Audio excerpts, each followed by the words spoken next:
Hello there, welcome to Cool Talk Talks and the series, The 100 Most Influential People of All Time, as per author Michael Hart. Today we review number 6, the Apostle Paul. An apostle and the foremost proponent of the Christian religion, his influence on theology proved to be far-reaching. Also known as Saul, he was born in the city of Tarsus in present-day Turkey.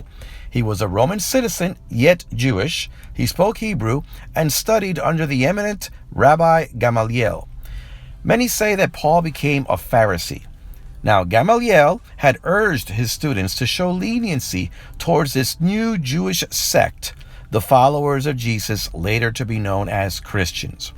But Paul did not listen. He persecuted the Christians and even observed the stoning to death of the apostle Stephen. Later, the Bible states that Paul, on his way to Damascus, saw a vision of Jesus, was temporarily blinded, had a change of heart, and from this point on became the most vigorous and influential proponent of Christianity. He spent the rest of his life traveling through Asia Minor, Syria, Greece, and Palestine. He didn't only preach to the Jews, he opened up his teachings to include the Gentiles.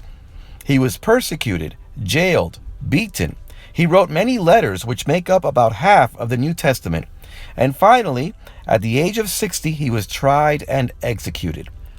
Paul wrote of Jesus' divinity and how the saving grace of Jesus' sacrifice now supersedes all other works, making the dietary restrictions and the covenant of circumcision obsolete.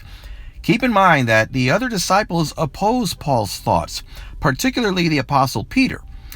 Without Paul, Christianity probably would not have spread through the Roman Empire. Paul stated that works and obedience to the Mosaic law did not provide salvation. These thoughts and the inclusion of the Gentiles dramatically changed early Christianity. Now, Paul speaks or writes about the role of woman in the church, states that Eve was to blame for bringing original sin into the world through her transgression in the garden. Now, these words were never taught by Jesus. Paul further writes that women are to remain silent in gatherings, that they be subservient to their husbands, not to usurp authority over men. These teachings have marked the thoughts and behavior of sexuality and marriage even today. And yet, Paul also refers to many women actively working and preaching. He praises Phoebe, who even became a deacon, the apostle Junia, and the married couple Priscilla and Aquila, who were imprisoned with him. Some say that Priscilla and Aquila were among the 70 disciples that appeared early in the New Testament.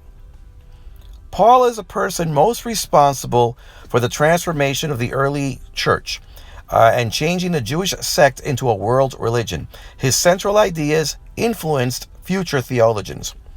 Now, it's obvious how world religions influence the very thoughts and behaviors of its followers. So it's easy to agree that Paul belongs at the top of the list. Now, many have complained as to why he is number 6 if Jesus was number 3. And why is Jesus number 3, according to Michael Hart, when many feel, including myself, that he should have been number 1? Look at my previous videos where I talk about this a little bit more. Now, in my future video, we're going to go to number 7, and the character, Kai Lun of China. Do you know who that is? You should. He is the inventor of paper. But until then, send me your comments, your likes, or better yet, subscribe. This is Cool Talk Talks.